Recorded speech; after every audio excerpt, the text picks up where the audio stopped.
আজ আমি এসেছি পানাগড়ের ঘন্টা বাবার মন্দির। এখানে অনেক ঘন্টা, এখানে মানত পূর্ণ হলে ঘন্টা দেওয়া হয়। তো আমি অনেক দিন হয়ে গেল আমি এখানে আসবো। এখানে আমার জেঠির বাড়ি করছিলাম। নিজের মানত পূরণ করে দেবে আপনার এই ঘন্টা।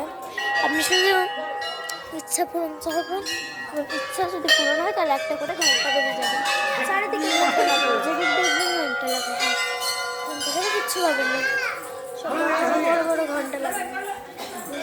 ঘন্টা বাবার মন্দিরে বলতে খুবই সুন্দর জায়গা ঘন্টা বাবার মন্দির। দেখুন কত ঘন্টা, এই দেখুন এখানে একটা ঘন্টা আছে, চলুন বাজাই। জয় ভোলানাথ। কত ঘন্টা দেখছো, কত ঘন্টা চারিদিকে, যেখানে দেখবে ঘন্টা বাঁধা, যেখানে দেখবে ঘন্টা বাঁধা।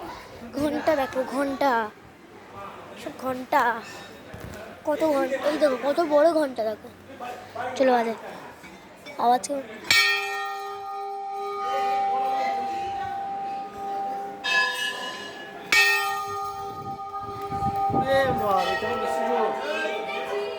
সব ওম লিখে রেখেছে এখানে ঘন্টা দিয়ে। এই দেখে ঘন্টা, ও কত ঘন্টা, কত ঘন্টা, দ্যাটস অল ঘন্টা। বেল বেল, হ্যাঁ ঠিকই শুনছো, বেল। দারুণ জায়গা, দারুণ জায়গা, খুবই বড় একটা। দেখো কত ঘন্টা, দেখো কত ফটো, কত ঘন্টা, ঘন্টার ঘন্টা। আপনাদের যদি এই জায়গায় রাস্তা হয় তাহলে আসতে হবে, আপনার যদি আসতে হবে দুর্গাপুরের বাস ধরে আসতে হবে, এবং দুর্গাপুরের বাস ধরে আসতে হবে।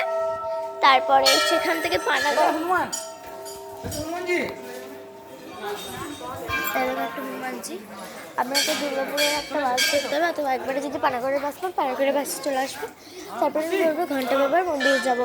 দেখবেন একটা প্রচণ্ড সুন্দর আর্মিদের জায়গা দিয়ে আপনাকে নিয়ে আসা হবে। দারুণ জায়গা, এটা আমার জেঠুর বাড়ি।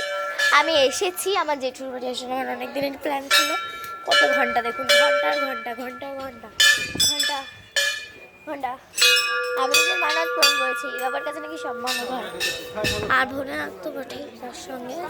তো আজকের জন্য বাই, আবার পরের দেখা হবে।